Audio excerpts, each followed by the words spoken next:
Hello viewers, আমাদের চ্যানেলটিতে আপনাদের সবাইকে স্বাগতম। আজকে নাম্বার সিস্টেম শেখাবো। আর আমি জানি যে আপনারা যারা বিসিএস, ব্যাংক জব বা ইন্টারমিডিয়েটের এখন আইসিটি অনেক বড় বিষয়, তো আমি জানি আপনারা যারা এটা নিয়ে চিন্তিত। তো আজকের ক্লাসের পরে আমি মনে করি যে আপনাদের এই নাম্বার সিস্টেম নিয়ে আর কোনো সমস্যা থাকবে না। তো আসেন আমরা দেখে আসি কত সহজে আমরা নাম্বার সিস্টেমটাকে শিখতে পারি। তো দেখেন আপনারা, নাম্বার সিস্টেম হচ্ছে 4টি, আর এগুলো হচ্ছে নাম্বার 1, 0, 1, 2, 3, 4, 5, 6, 7, 8, 9। দেখেন আসলে এখানে 10টি অঙ্ক আছে, আর এই জন্য আমরা এটাকে বলতে পারি ডেসিমেল নাম্বার সিস্টেম।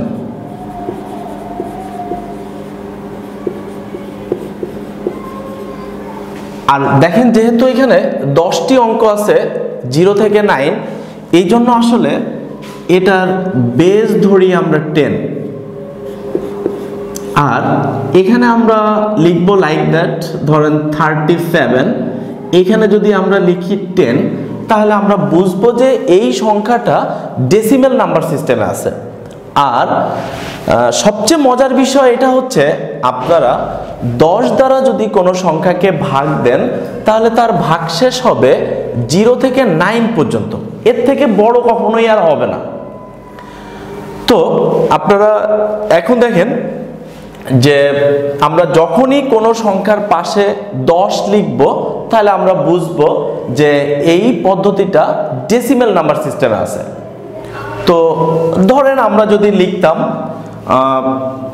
37E, এখন আপনি এখানে দিলেন 10। আমরা যদি বলি যে এখানে কি ভুল আছে, এখানে আসলে ইটা ভুল আছে। এখন কেন বলবেন এটা ভুল আছে? কারণ এটা আপনার এই পদ্ধতির মাঝখানে, অর্থাৎ এই অঙ্কগুলোর মাঝখানে এই ইটা নেই। এই জন্য আমরা বলবো যে আপনি এখানে 10 দিতে পারবেন না, অর্থাৎ এটা ভুল আছে। তো আমরা এভাবে লিখতে পারবো না। তার মানে আমরা দশমিক অর্থাৎ ডেসিমেল নাম্বার সিস্টেমে যতগুলো সংখ্যা লিখব সব সংখ্যাগুলো অবশ্যই এই 0 থেকে 9 এর ভিতরে হতে হবে। তো নাম্বার 2 হচ্ছে 0 আর 1।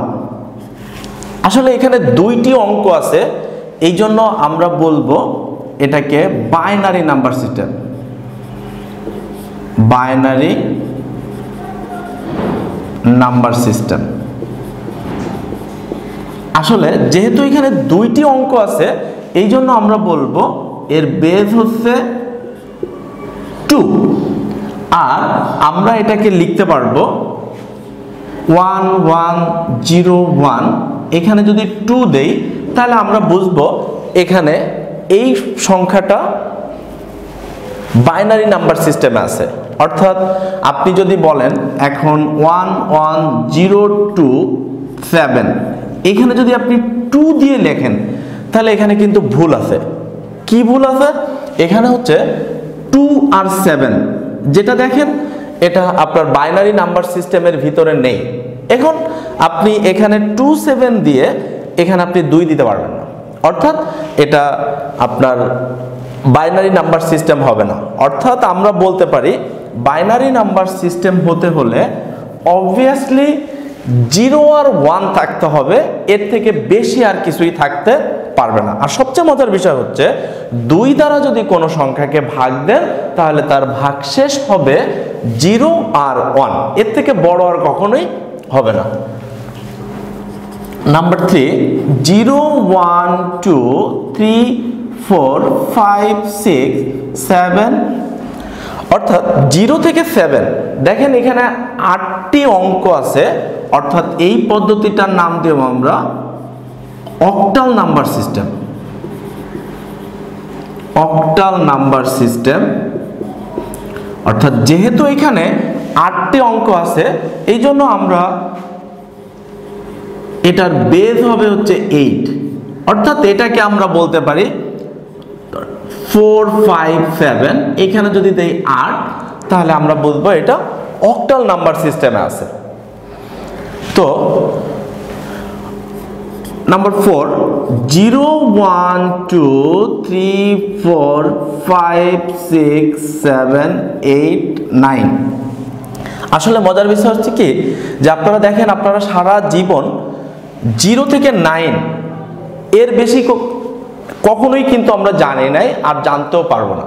আর আমরা যেটা করি সেটা হচ্ছে আমাদের সারা জীবনই 0 থেকে 9 এর ভিতরে এই অঙ্কগুলো ব্যবহার করে সব সংখ্যা আমরা তৈরি করি বা ক্রিয়েট করি।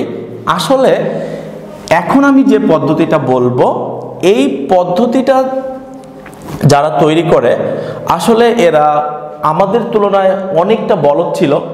কারণ আপনারা দেখেন আমরা অনেক চালাক।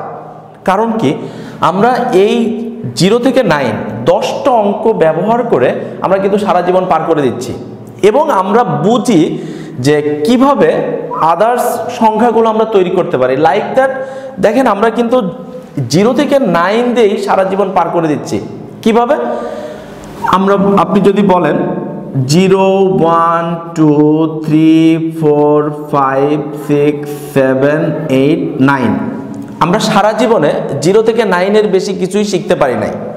কিন্তু আমরা আসলে যতগুলো সংখ্যা জানি সেগুলো আসলে এর থেকে অনেক বেশি। কারণ আমরা এর থেকে বেশি কিছু শিখতে হলে আমাদের আবার প্রথম থেকে শুরু করতে হয়। লাইক দ্যাট আমরা আবার 0 1 2 3 4 5 এভাবে 9 পর্যন্ত যদি আবার কিছু শুরু করি, তাহলে আবার 0 1 2 3 4 5 6 7 8, যদি আবার কিছু শুরু করি তাহলে আবার 0 থেকে 9 পর্যন্ত এভাবে।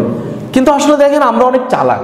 আমরা যেটা করি সেটা হচ্ছে এর পরবর্তী অঙ্কটাকে এনে এর আগে বসাই, আর আমরা বলি 10 11 12 13 14 15 এভাবে 19 যখন শেষ হয়ে যায় আসলে আমাদের আর কিছু করার থাকে না, আমরা অসহায় হয়ে পড়ি।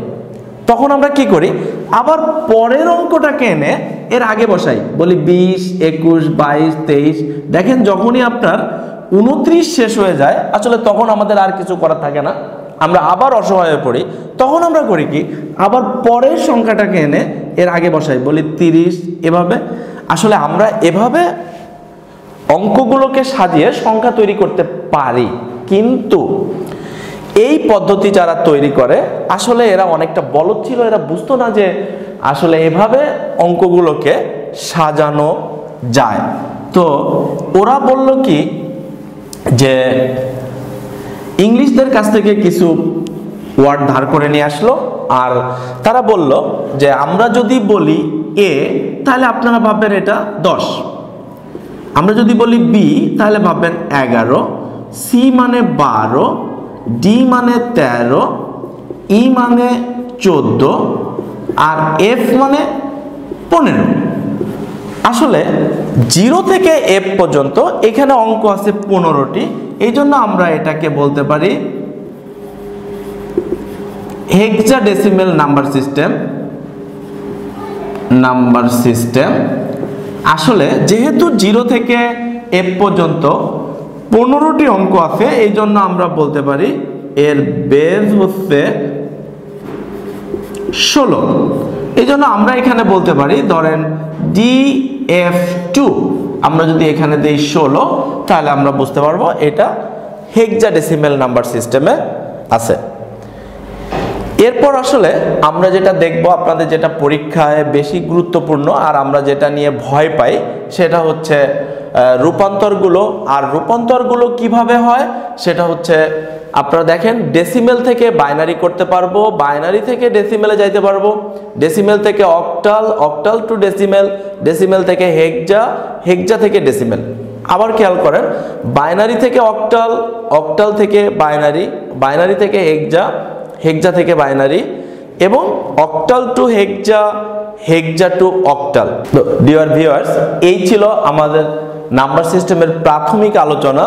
তো পরবর্তী ভিডিওতে আমরা এর প্রত্যেকটা রূপান্তরগুলো দেখব এবং এইগুলো রূপান্তরগুলো শেখার জন্য আমার সাথেই থাকুন, আমার চ্যানেলটি সাবস্ক্রাইব করুন, লাইক দিন, কমেন্টস করুন এবং শেয়ার করুন। ধন্যবাদ, ভালো থাকুন।